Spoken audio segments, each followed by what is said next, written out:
they tabulate all this, I am very hopeful that we're going to have not only a larger majority in the House to make my job easier, but we retake the Senate and the White House as well. I think that's what's going to happen. Now, that's House Speaker Mike Johnson expressing high hopes before many of the results were in for yesterday's election. And it's looking like his prediction is coming true, at least for the Senate.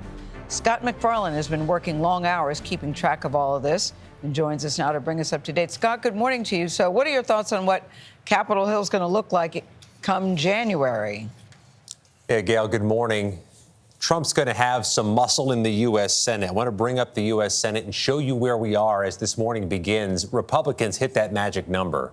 They needed either 50 or 51 seats. Democrats were trying to nurse this very narrow majority. They stepped in quicksand early in the evening, and they sunk deeper and deeper in the quicksand as Tuesday evening progressed.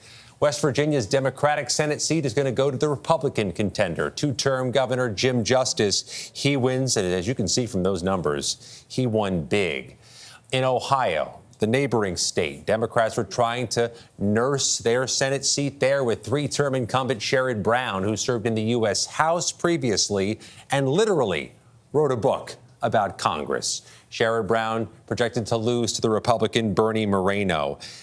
Arizona was a spot where Democrats were able to play defense last night. The Phoenix area Congressman Ruben Gallego looks like he'll hold that seat, defeating Kerry Lake, who lost the governor's race in Arizona 2 years earlier. But Democrats still face a murderer's row of races to try to minimize the damage here. In Michigan, a competitive race between two people challenging for a retiree spot. Democrat Alyssa Slotkin and the Republican is Mike Rogers. Mike Rogers, a former member of Congress. Slotkin serves in Congress now. In Nevada, Jackie Rosen trying to hold off the Republican challenger Sam Brown. In Pennsylvania, another one of those battleground presidential races, Bob Casey's trying to hold off Dave McCormick. You see how close these numbers are. You see how close these margins are. And in Wisconsin, another Democratic seat, another incumbent trying to protect the seat for her party.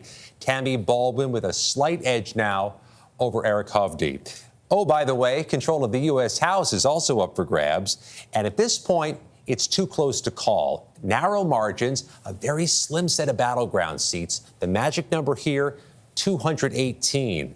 Democrats made some inroads in New York. Let me just show you one or two. New York's 4th District on Long Island leans Democrat. That would be a win from Republicans. New York's 19th District, upstate.